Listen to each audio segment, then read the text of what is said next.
State.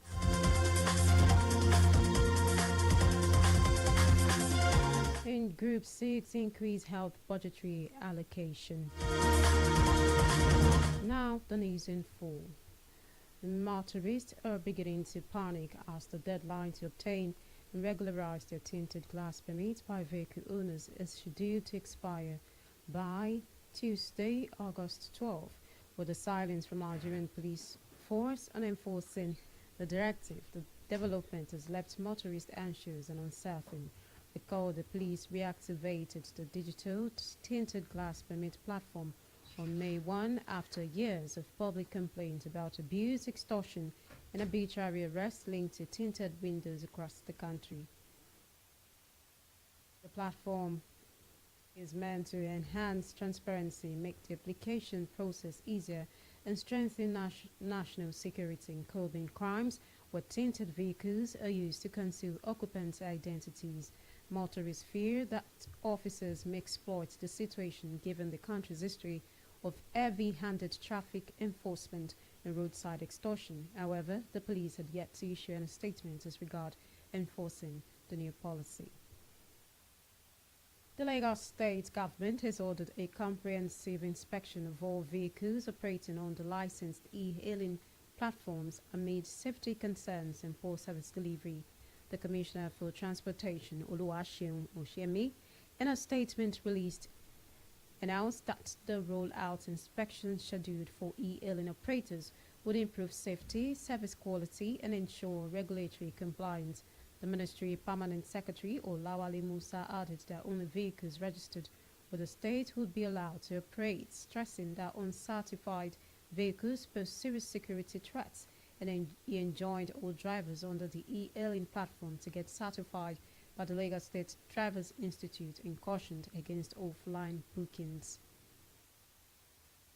Our chieftain of the All Progressives Congress, APC, in Osun State, Olatubosun Oyintiloye, has called on political and traditional ruler leaders in the South to rally behind President Bola Tinubu and shield him from northern elite's plots to derail his 2027 re-election bid. Oyintiloye on Sunday in Osogbo warned of a reoccurring pattern in the country's political history where southern presidents face opposition from a minority group in the north during their second-term pursuits. He accused the clique of self-appointed northern power brokers for using blackmail and subversion to undermine southern leadership.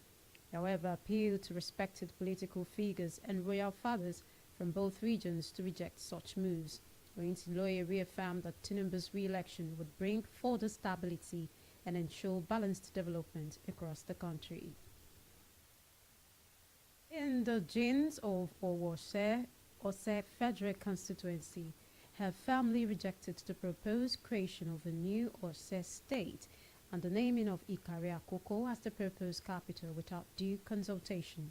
The bill, sponsored by lawmaker representing Akoko Northwest Federal Constituency, Ife Eyindero, passed its first reading in the House of Representatives. However, it has triggered backlash from indigenes of Owo and Ose communities.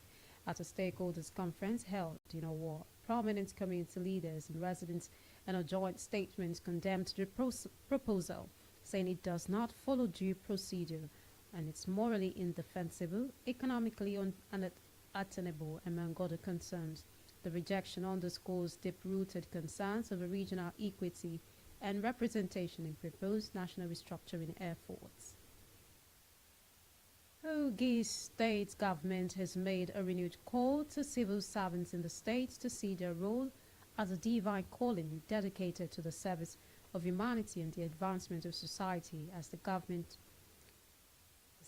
workers in the state marks 2025 Civil Service Week. Kogi State Head of Service, Dr. Elijah Evinami, made the remarks at a special Sunday service to celebrate the Civil Service Week held at Unity Chapel, State Secretariat.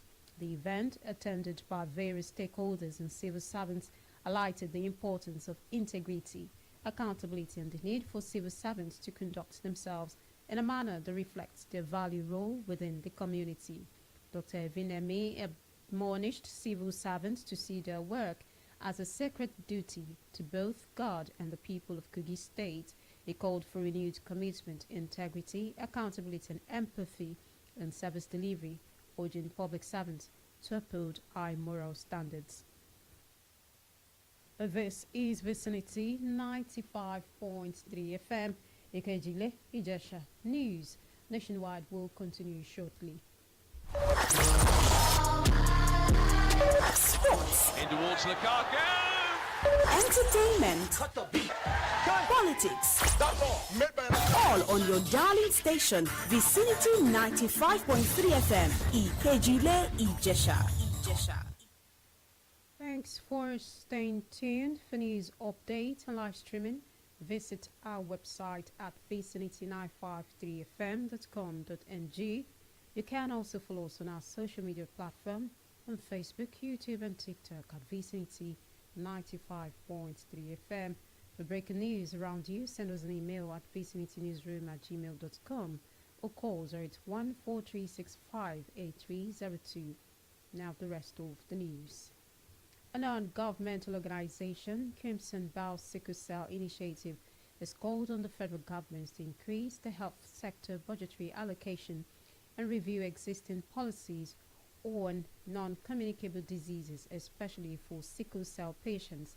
The appeal was made by the founder and chief executive officer, Timmy Edwin, during a monthly free sickle cell disorder clinic held for 400 patients in partnership with Lafayette Africa. The clinic offers free medical consultations, routine tests, vaccinations, medications, and other support services for patients. Amid push for prevention-focused healthcare, Edwin urged President Bola Tinubu to boost health sector funding to ensure more routine care for people living with sickle cell anemia. She also called for an end to stigmatization and improved mental health support for patients.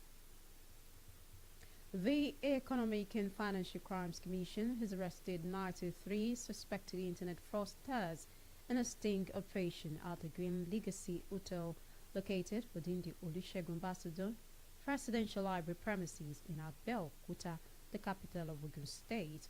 EFCC spokesperson Dele Oyewale disclosed this in a statement in Abuja on Sunday, stating the arrest followed credible intelligence linking the suspects to cybercrime activities.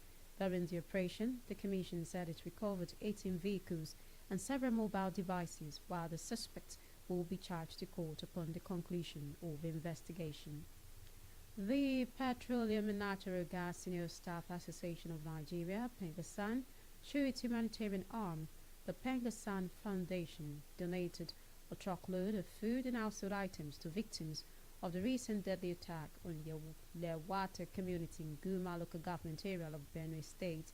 Chairman of the foundation and Pegasan National Treasurer David Owen presented the relief materials to the management of the internally displaced persons camp in Lewata. The donation, amongst all the relief material, according to Owen, is a show of solidarity with the victims, many of whom are farmers displaced by violent attacks. During the visit, community leaders raised concerns about ongoing insecurity, with others still grazing on farmlands and communities still living in fear. They appealed to both the state and federal government to improve security and establish military barracks in the area.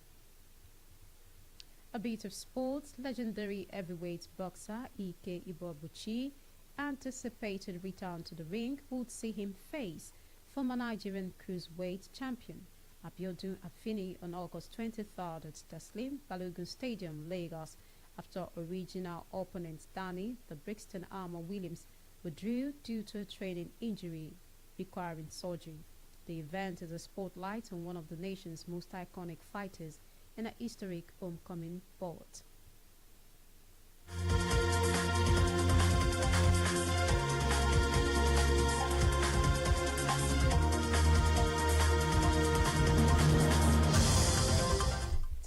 News nationwide. Another look at the headlines. Motorists are beginning to panic as deadline to obtain or regularize their tinted glass permits is scheduled to expire by Tuesday, August 12th. We told you that the indigenes of Owose Federal Constituency have firmly rejected the proposed creation of a new state, Ose State, and the naming of Ikare Akoko as the proposed capital without due consultation.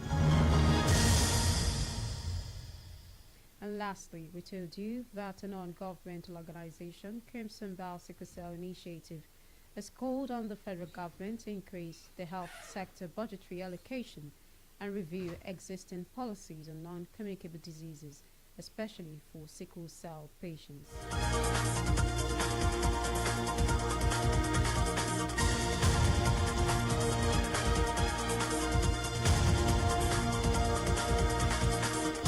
That was News Nationwide as edited by Sheikh Ibrahim.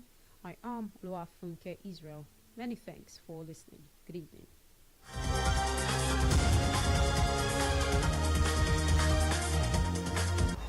Radio just got excited. Let's go. This is Vicinity FM 95.3.